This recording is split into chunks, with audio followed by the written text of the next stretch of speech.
Yeah, buddy. What's going on, everybody? It's your boy Childish coming back with that next episode of Underrated and Overlooked. Now, this one's going to be a little controversial when it comes to the title because I don't know if it's 100% underrated, but I'll tell you something. Ever since the change of units and zones or whatnot, this unit is definitely overlooked. So we're going to go ahead and talk about it. Mr. Taru. Mr. Taru. Or Taru. Okay. Light Imp. Yeah, buddy. Where's my boy at? So, for those that came into the game maybe at the beginning of this year, this definitely was a unit that came up, kind of like a dark horse initially on, and then we had a couple of people in the in the YouTuber community that made a couple of videos here and there showing its strength, but of course it got uh, overlooked by the wind imp, right? Because at that time the wind imp was broken and was extremely strong, basically doing almost the same kind of sick damage that this one was doing, but this one, his ability was ignoring defense, right? And so, a lot of people focused on that, used that wind imp, and of course, the wind imp got nerfed, and then we had our, Giants runs that were pretty much impossible to do. People started, getting crazy about the water imps. Those got nerfed, and now, with all that happening with this and that, the imps getting nerfed or this, zones getting nerfed, you rarely see anybody, utilize the imps nowadays. But I still believe it's something to be utilized. And again, so this focus, as far as this talk, why I'm bringing this up is, underrated, overlooked. I believe this is underrated and overlooked for the people that are starting, that are, anywhere from beginner, fighter, conquer. Okay, this is going to be a showcase of a unit with regards to arena offense. I'm going to put it at arena offense. Okay, very vulnerable in arena defense. If the people know how strong it is, but for arena offense, this is definitely one of the top units, and I'm going to show you why. First off, let's talk about its grade. It's a 2-star unit, right? So we got a unit here that has the opportunity to, how do I say, increase its attack speed if you get a critical hit, which is obviously good. The more speed, the better. We got a unit that can stun the enemy, which obviously is great in certain situations when we're looking at the arena offense. And then the big whammer, big baller shot caller here, we got the unit attack that launches and penetrates the enemy guard, meaning it ignores defense. And not only does it do that, it receives a 50% critical rate bonus. Okay, so in addition to your 15% base, that's 65% critical rate.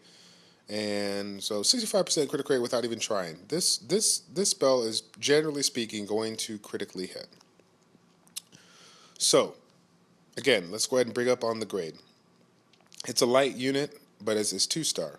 Okay, 2 stars only take 20 pieces to summon, so it's, generally speaking, easy to get on the Sunday or the Monday, depending on what agency you have. It is 2-star, and I believe with regards to Ramagos, it's the only the other only one of the two. One is Ramagos, and two is Taru, that has an ability that can ignore defense. I can't think of any other 2-star unit that can ignore defense. So when it comes to the quality of a unit and their abilities at the grade it's at, which is 2-star, this is amazingly strong. Okay, so let's discuss another element about it. Well, there's a pun right there. Element. It's light. And because it's light, you have the ability to hit people at an even level, meaning your element, you're neutral to every element. Offensively, this is really big because you definitely don't want to lose any chance of critical rate when you're attacking or trying to hit somebody of an element that's stronger towards you. So you're kind of you got that even playing field. In addition, for those people that are looking for a quick tip, because the fighter to conquer stage is very very sporadic when it comes to peoples and their elements they're using. Mixing it up, this and that. You have the ability to bring a team that may be may how do I say, depending on what your team is, right? If you're looking at an arena offense, you have the ability to. If you're arena offense, looking at the defense, you have the ability to set up your team optimally to allow whatever it is to focus down, so on and so forth. Let me go ahead and make a point here. Let's say we got Ramagos, right? Let's say we got Ramagos, Megan's lead, Ramagos, Fire, Inugami, and the Light Imp. Okay, we have Megan is a water, right? Ramagos is wind, and Inugami is light. Inugami is fire. I said lightning, and so because you have a rainbow team, regardless of what the opposing team has, unless they're rocking a dark unit, their team, with regards to their single target attacks, are going to be focused on a certain unit on your side that they're going to be strong against. They're not going to be focused on the light imp, unless an AOE hits, you get some hostile effects on, and they start going for it. Why is this big? Because since this guy is absurdly strong, offensively, obviously he's not too strong defensively, right? He can do a lot of damage, but he's kind of squishy. So if you got the right units, this allows you to set up your team to have a nice to cover all of the elements of the opposing team, and let this guy live a little, right? Okay, and then of course, because we have the opportunity to increase its attack speed here or whatnot, in addition to its base speed, in the beginning stages of the game, having a decent amount of whatever the base speed that it comes with regards to the buff is actually pretty decent. It's a nice little boost. Normally you're going to be rocking some kind of Bernard Maggot or some kind of speed leader or attack gauge booster or attack gauge decreaser to allow you to utilize this unit. So, when it comes down to getting the opportunity to one-shot somebody, early on in the game and get that 4v3 lead or 4v2 lead or whatever it is, I mean, this is pretty darn huge.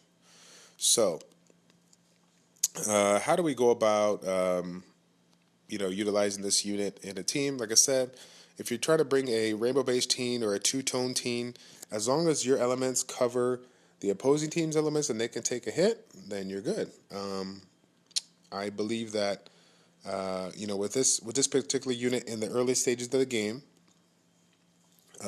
it's very very viable because the units the runes that make it shine are going to be runes that you can get really quick here.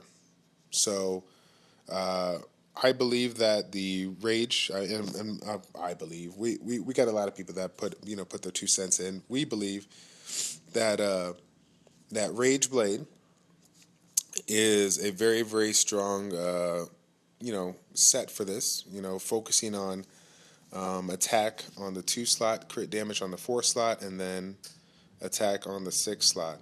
And why is it big to focus on critical damage? Well, because since he has an absurd amount of critical rate, you're going to be critically hitting a lot. So, if you got yourself Rage Blade with, 12% of blade coming from it, you're already looking at 77%. Crit rate. Despite whatever substats you get, so you're gonna have yourself quite a bit of opportunity to crit. So. Again, it's a 2-star unit.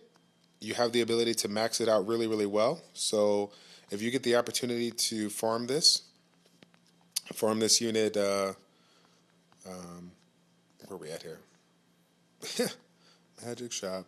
If you get the opportunity to farm this unit, you have the ability to come down here. Let's go ahead and do it one time, just because we're doing it big. Okay, so you can get it. Imps can show up here. They're about 20,000, I believe, a pop. but they come really, really quick with the magic shop, the unknown scrolls, and various zones. So again, when we're talking about the people out there that are looking for a good unit for their arena offense, a unit that can allow them to kind of get the jump and get those easy free wins that they need, the wins that they need to get themselves, into that, that fighter, possibly conquer rank. If their team is based on speed, this can be a very, very good unit. So I definitely recommend that. If you don't have yourself some really, really good, offensive units, definitely look into getting that. And again, it is it's one of those things where it's very, very important to get your arena offense kind of worked out, because in arena defense, people at that stage are going to be attacking you, and when they attack you, they're going to be winning generally most of the time, because we're just so weak at the very stages of the game that it's very easy to come out on top. So why the last big point to point out, why should we be focused on having a strong arena offense? Well, the opportunity of glory points. And if you guys haven't seen my other videos, I pointed out that having the ability to get your how do I say, your glory shop items up is very, very big. Like, as you can see right now, saving up for the last one, last level of the sky totem. I've put a little bit into crit damage and some other various things. Haven't focused too much, but after the speed tower is done, then I'll be going back and finishing up all those. So it does cost a lot at the last stages of it, but when you have the opportunity to win generally the majority of your fights in that beginner fighter, upwards of Conquer 1 stage, then farming points is not too hard. It's not too hard at all. So I think we'll go ahead and cut it off right there, guys. Thank you all for tuning in. Again, it is controversial because back in the day, it used to be the big baller shot caller, but you really don't see this unit utilized a lot anymore. And so I wanted to kind of do a nice refresher course on it and why it's important, offering the ability to ignore defense neutrally towards anybody, and with a high crit rate, you have the opportunity to do an absurd amount of damage. The ability to stun, and then its own method of keeping its attack, or its attack speed up all the time, because obviously you're going to be critically hitting quite a bit. So that is it, guys. Thank you all for tuning in to episode 3 of the underrated and overlooked Big Bad Taru, doing it big. Stay tuned for more. Again, I think somebody was asking this, a few days ago. They're going to be coming at least once a week. My game plan is to try to get them out every Friday, if I can, and then plan for that. So we actually have a couple. I'm assuming that this is ahead of the game. I'm trying to think of which ones I got lined up, but I have a couple pre-recorded, and so I'll be putting those out, later on next week and the following week. But until that time, guys, stay tuned for more awesome videos. It's your boy Childish with ChildishPlays checking out. Take care, and we'll see you next time.